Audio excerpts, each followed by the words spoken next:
Hey everyone, and welcome back to another portfolio update. For those of you that just clicked to see how it performed, this is basically it. For the week, the portfolio did go up by 4.23%, while the S&P 500 went down 2.08%. Year to date, the portfolio is up 47.68%, while the S&P 500 is up 17.91%. Now, before diving a little bit deeper, we did have some inflation-related news during the week as well. So the CPI for all items did rise 0.2%, which was in line with expectations. And if you want to see all the numbers, all the segments, food, energy, all items less food and energy, you can see them right here on the screen. As for the expectations for the next Fed meeting, cut or no cut, well, currently the probabilities are that we're getting a 25 basis point cut, 61.9% to 38.1%. This is basically meaning no change. Now, Jerome Powell did say a couple of things, so here's a quick summary. He talked about economic context and recovery. So the US economy has recovered significantly post-pandemic, showing progress towards the Federal Reserve's dual mandate of maximum employment and price stability. Inflation has reduced from 7% to closer to 2% target, though it hasn't reached the goal yet. As for economic performance, US economy grew by over 3% last year and continues to grow at a robust 2.5% in the current year. Strong consumer spending due to increased disposable incomes and solid household balance sheets. Business investment has picked up, except for the housing sector, which remains weak. In my opinion, should become a bit better in 2025. Then, with regards to the labor market, it has normalized from being overheated to conditions aligning with the employment mandate. Job openings slightly exceed the number of unemployed, with wage increases now at a substantial pace. Unemployment rate at 4.1%, which, although higher than last year, remains low historically. Inflation has decreased due to cooling labor market conditions and improved supply conditions. Core PCE prices increases are at 2.8%, showing broad-based progress towards the 2% target, and inflation in housing services is still adjusting, expected to further normalize. Last two things here, the Federal Reserve has recently reduced policy rates by 25 basis points due to progress on inflation and labor market conditions. Policy adjustments are aimed at maintaining economic strength while ensuring inflation sustainably declines to 2%. Future rate adjustments will be data-driven, with no rush to lower rates further given the current economic strength. The path to a more neutral policy stance is not predetermined, but will evolve based on incoming economic data and risk assessments. The last thing here, the Fed is committed to achieve its dual mandate without causing significant unemployment spikes, aiming for a soft landing in economic terms. So, to be honest, I think 2024 is turning out to be quite a good year for everyone involved, except for the shorts, I would say, right?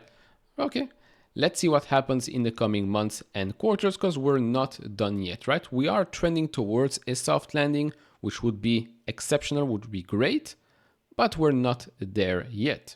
So, before continuing, hit all the buttons, like, subscribe, all of that. We're well on our way to reach 60,000 subscribers, so I would really appreciate that. Oh, and by the way, if you're seeing the Seeking Alpha stuff here, that's because, well, it's close to Black Friday. And if you are signing up for a premium subscription, well, you're helping yourself out because you're getting $90 off. And of course, you're helping myself again, since it is an affiliate link. I use those services myself. Everything I basically have linked down below is because I use it myself. I use it even before they came to me and said, oh, you want to be an affiliate? I said, why not, right? I can make money, you get a good service, and so win-win for everyone. So yeah, I'm not hiding the fact that I'm making money through those links. I think that's just a fair thing to state. Anyways, the portfolio been performing quite good, right?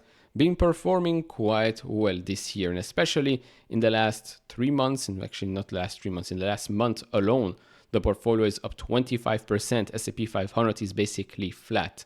Now, of course, because you have risky stuff that have gone up, meme stocks, blah, blah, blah, blah, blah.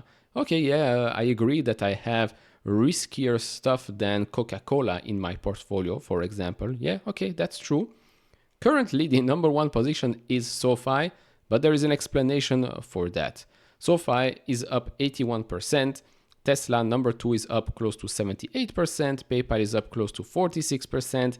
Palantir, number 4, is up 188, close to 189%. So how come it's only the 4th position? Well, as you can see, number 5 now is Cash. And Cash was close to 0 not so long ago, right? So what has happened? Well, I did what I said I would do. I took some profits. Yeah, previously I was quite greedy. I was saying, oh, I'm holding everything for the next 10, 20 years or so. Everything will go up. Everything will go to the moon. Okay, I don't even have to go back so long to explain to you what has happened, right? In 2021, I was also a long-term investor. But in 2021, I also started adding at prices that did not make sense. And we all know what happened next, right? Okay, now we're not going out of a pandemic. We're not going towards super high interest rates and stuff like that. I agree. But since some of my positions, as you can see here, have performed quite well and then some, I thought for myself, since this is me, my portfolio, you do not have to follow any of my moves, right? I forbid it actually. Since it's me, this is what I think is best for myself. This is how I sleep better at night. By taking profits, right? I invested money. I still have shares, which is very important because people think, oh, you now are shorting the stock. How exactly am I shorting the stock if I still have my shares here? I know you can play both sides. If you play the options, you're selling this or buying that, whatever. Okay, I don't do options. I would love to learn more about it, but currently that's not my thing. Currently, what I do want to do is increase my cash position because yes, I do think that some stocks and the market have gone up quite a lot for good reasons as well. But some of the things are overextended, so I feel better having more cash. That's it. I'm not bearish on any company, nothing like that, so calm down, will you? Continuing here. Alphabet Google is the number 6 here, up close to 15%. Then you've got Rocket Lab, number 7. It's up 339.6%. At one point, it was up over 400%.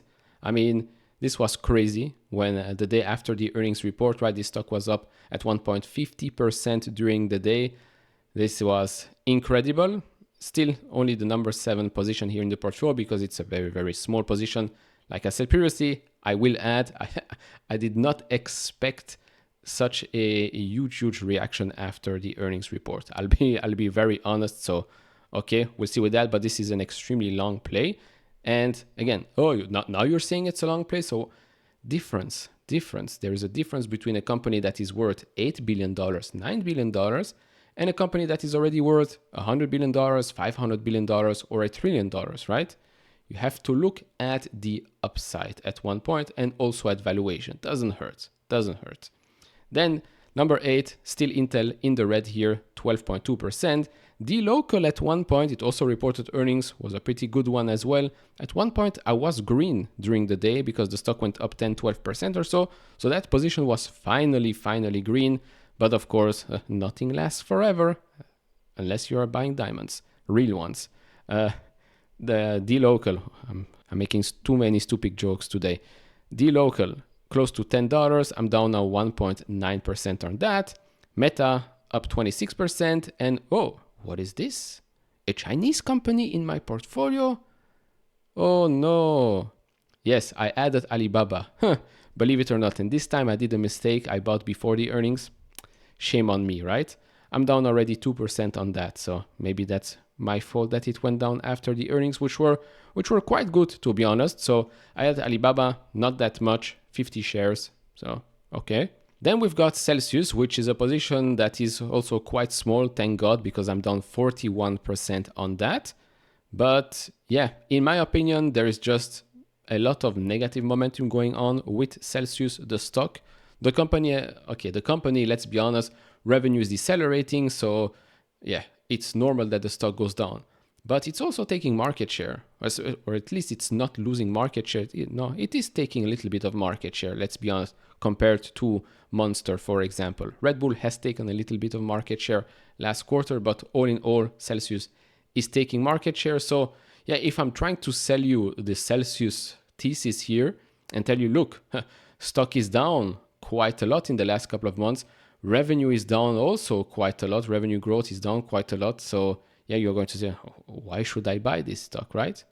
Well, on the flip side, if I turn it around and I say, oh, it's actually taking market share from the huge players in that huge industry, and it's actually expected to reaccelerate in growth 2025 since it's expanding internationally and they are expecting a rebound as well, then you're like, oh, maybe it does make sense. But again, it's not for everyone. Plus, yes, catching falling knives is never a good idea. So yeah, maybe I will add more once I see some momentum going with the stock, meaning the stock already started to go up, which is fine.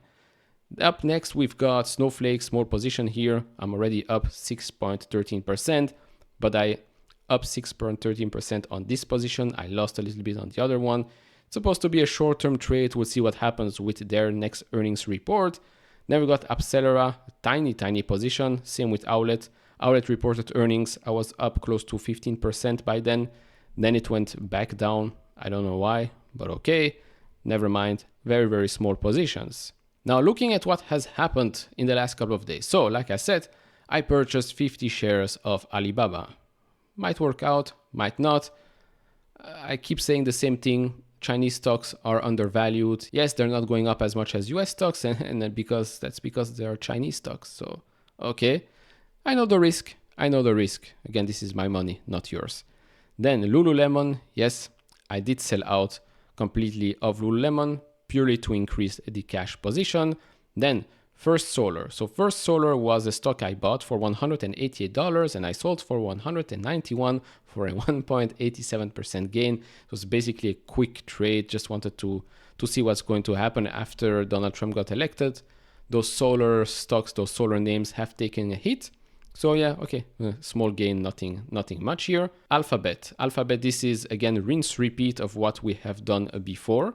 So before I did the exact same thing. Purchased 15 shares at $169.7, sold 15 shares at $179. Then what happened? The stock went back down. So I bought 15 shares at $169. What happened here? Well, I sold at $178.9. So yeah, quick trades here for Alphabet, but as you can see, it's still the number 6 position or number 5 if you exclude cash. Now you're going to ask me, oh, but these trades, aren't you paying taxes on this? No capital gains taxes where I'm from. So that's why I can do these things and that's why I have no issues taking profits. I hope that's clear.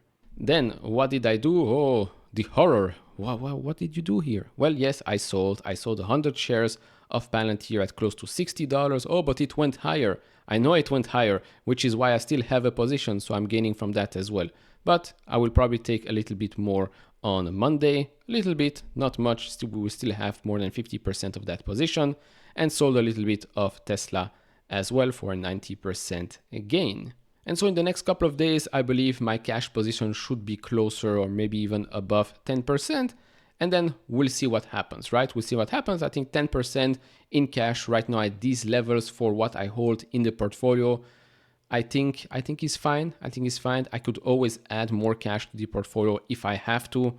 But currently I'm okay with the things that are happening with the trades, with the movements here. So should be okay with a little bit more than 10% in cash in that portfolio. What do you think? Am I stupid? No? Let me know down in the comment section below. I allow you to insult me just once.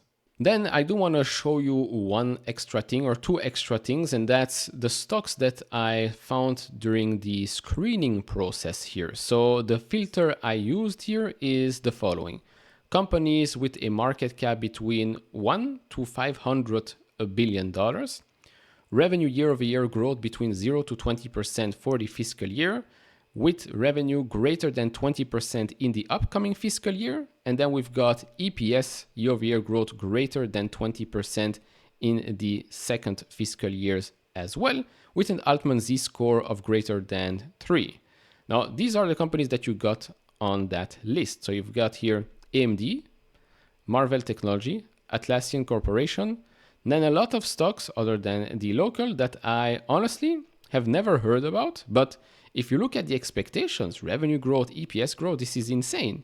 These are incredible companies. So yeah, I know we talk a lot about popular stocks on this channel, but the more I use screeners, the more gems you find. Now, again, these are based on expectations, right? These growth rates. So sometimes things can go up, sometimes things can go down. But I mean, this is quite something, right? If you know one of these names here on the list, you own them or whatnot, let me know down in the comment section below. Then screener number 2 is this one right here, which also is quite interesting because I don't know many of the stocks on this list. By the way, this is on Coifin. This is not a sponsor segment, but yes, I also have an affiliate link, but most of you already know this since Coifin, this platform is featured in each of my videos. So yeah, for those that have used the links, thank you very much, by the way. So here, the filter is a bit different. Smaller companies. So $1 billion to $100 billion in market cap. And here, revenue for the current fiscal year, revenue growth of above 15%, followed by an acceleration in growth over 25% year-over-year growth in the upcoming fiscal year, and EPS growing over 15% in the first fiscal year with a price earnings to growth ratio in the next 12 months of less than 2. Okay, so yeah, okay. Under 1 is usually undervalued, a tiny bit above 1 is still considered cheap, under 2 to me is still okay. So what do we have here market cap wise? The biggest company it found for United States and Canada, based on these metrics, is Blue Owl Capital. To be honest, never heard of it, but these are quite good numbers. Then we've got First Solar, which is on my list here and which is the company we just talked about. First Solar market cap $20.39 billion. I mean, some exceptional growth rates here, top and bottom line, and a price earnings to growth ratio of 0.27. Now, okay, you might say, oh, but Donald Trump coming to office, solar taking a hit, etc., etc. To be honest, I don't think First Solar is going to get hit that much. And I promise you I will make a video about First Solar and Enphase in the coming days because I think it's an overreaction. But okay. Then we've got On Holdings, the shoe company backed by Roger Federer. Here as well, exceptional growth rates, top and bottom line. Price to earnings to growth ratio, a bit high, okay, but still under 2, so that's fine, especially if you look at these growth rates here, top and bottom line. Then we've got Shift4, great company, which is also on my list of videos I have to work on for the next couple of days. Here a market cap of $8.74 billion, exceptional growth rates, great company, great management. PEG ratio here, 0.79, no issues there. And then all the others here, never heard of them, but they seem to be quite good companies. I mean, look at these things, right? Look at Credo Technology Group, a market cap of $6.6 billion, revenue growth for the first fiscal year, 65%, followed by 56.8% year-over-year growth in the upcoming fiscal year, and EPS growing now 292%. Now, of course, this list, these screeners do exclude companies that might have a bad year right now, but see an acceleration in the next couple of years, right? These things happen. And on the flip side, these huge increases here could also be that, well, they're past their bad year, and so now you're seeing this huge reacceleration. So just looking at the screeners without digging into the financials, into the reports, does not paint you the full picture, just so we're clear. So all in all, that's basically it. That's the portfolio update. That's what I did in the last couple of days. Yes, like I said, in the next couple of days, I'll probably take some profits here and there as well. So my cash position goes above 10%. And then we'll see what happens. So yeah, quite happy as to how 2024 has gone by. Yeah, I don't know if that's a mistake grammarly. Hit me up in the comment section below. So yeah, do share your thoughts down in the comment section as well. Like, subscribe, do all of that, and I see you all in the next one. Bye-bye.